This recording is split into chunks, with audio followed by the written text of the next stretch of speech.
क्या कोई इंसान लाइट ऑफ स्पीड से भी तेज दौड़ सकता है? क्या हम इंसान कभी टाइम ट्रेवल कर पाएगा या नहीं कर पाएगा? अगर ब्रह्मांड फैल रहा है तो कब तक फैलेगा और कहां तक इस तरह से ही फैलता रहेगा? और अगर कोई एल्बर्ट आइंस्टाइन की E=mc² समीकरण को गलत साबित कर दे तो क्या होगा? क्या हमारी सारी फिजिक्स गलत साबित हो जाएगी? तो राम राम, नमस्कार, सत श्री अकाल, आदाब। आपका बहुत बहुत स्वागत है साइंटिफिक अनिल की एक और मजेदार वीडियो में, जिसमें जानेंगे कुछ ऐसे सवाल के जवाब जो अब तक बहुत ही पेचीदे थे। तो चलिए स्टार्ट करते हैं वीडियो को।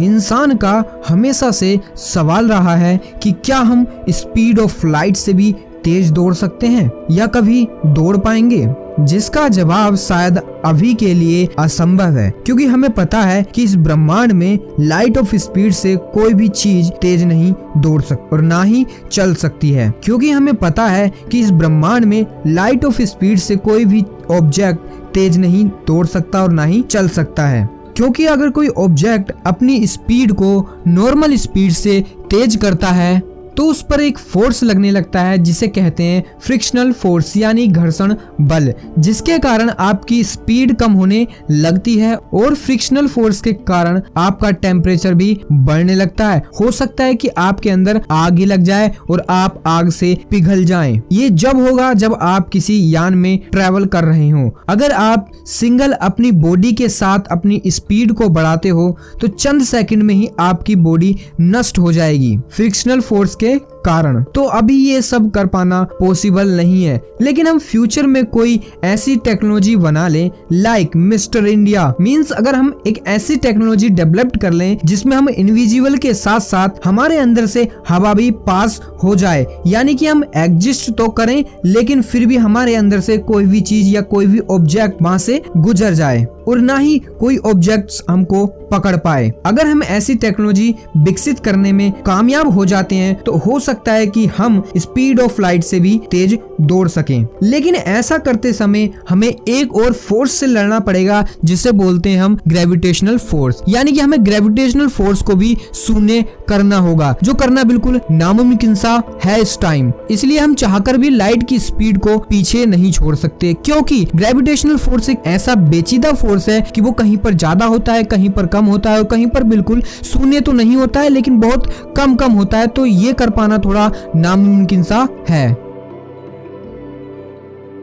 अगला सवाल, क्या हम कभी टाइम ट्रेवल कर पाएंगे? तो इसका जवाब भी थोड़ा सा अटपटा सा होगा, क्योंकि अगर टाइम ट्रेवल कर पाना पॉसिबल होता तो अब तक समय यात्री हमारे प्रेजेंट में आ चुके होते और इस तरह की कोई भी घटना अभी तो हमने ना ही सुनी है और ना ही देखी है। टाइम ट्रेवल की इस गुत्थी को सुलझाने के लिए स्टीफन हॉकिंग ने एक बार एक एक्सपेरिमेंट करके देखा। उन्होंने अपने घर पर एक दावत रखी और एक लेटर स्टीफन हॉकिंग ने कहीं पर छुपा दिया। अगर फ्यूचर में टाइम ट्रेवल करना पॉसिबल हुआ और अगर ये लेटर किसी इंसान को मिला तो वो जरूर मेरी इस दावत में आएगा। लेकिन वो दिन आया, वो रात भी आई और वो दावत भी आई, लेकिन स्टीफन हॉकिंग की उस दावत में ना ही कोई समय यात्री आया और ना ही कोई आदमी उस पार्टी में आया। तब स्टीफन हॉकिंग ने माना कि शायद हम भविष्य में भी कभी भी समय यात्रा नहीं कर पाएंगे। अगर ऐसा हो पाता तो भविष्य में किसी ना किसी ने तो वो मेरा लेटर पढ़ा ही होगा, तो वो आया क्यों नहीं।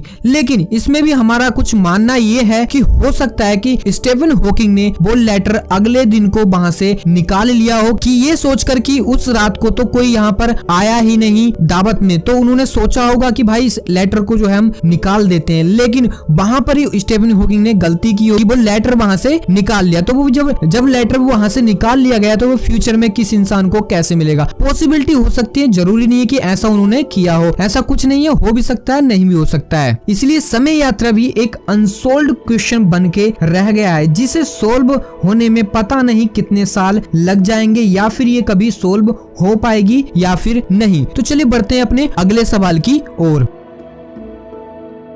अगर ब्रह्मांड फैल रहा है तो आखिर ब्रह्मांड कब तक इसी तरीके से फैलता रहेगा, और क्या ब्रह्मांड का अंतिम छोर हो सकता है? अगर है तो ब्रह्मांड के उस छोर के बाद क्या है? इसे आप इस तरीके से समझ सकते हो कि जैसे हमारे भारत के सबसे नीचे राज्य में रामेश्वरम जो है भारत का अंतिम छोर है, उसके बाद समुद्र वहां से शुरू हो जाता है। इसी तरीके से ब्रह्मांड के लास्ट के छोर पर क्या है और क्या हम उस छोर को कभी पकड़ पाएंगे? क्योंकि जब तक हम अपने ब्रह्मांड को ही नहीं समझ पाएंगे तब तक हम अपने ब्रह्मांड को जान ही नहीं पाएंगे। अब ये वही बात हो गई कि सिर के बाल को गिनने जैसे यानी ब्रह्मांड को जब तक सही से समझ नहीं पाएंगे तब तक हम इस ब्रह्मांड को अनंत ही मानते रहेंगे, क्योंकि ब्रह्मांड को हम जितना ज्यादा एक्सप्लोर करेंगे उतने ही सटीक तरीके से हम इस ब्रह्मांड को समझेंगे। लेकिन इस काम में हमें हजारों लाखों साल लग जाएंगे, क्योंकि हम मानव अभी इतने एडवांस नहीं हुए हैं कि हॉलीवुड की मूवी की तरह एक जगह से दूसरी जगह पलक झपकते ही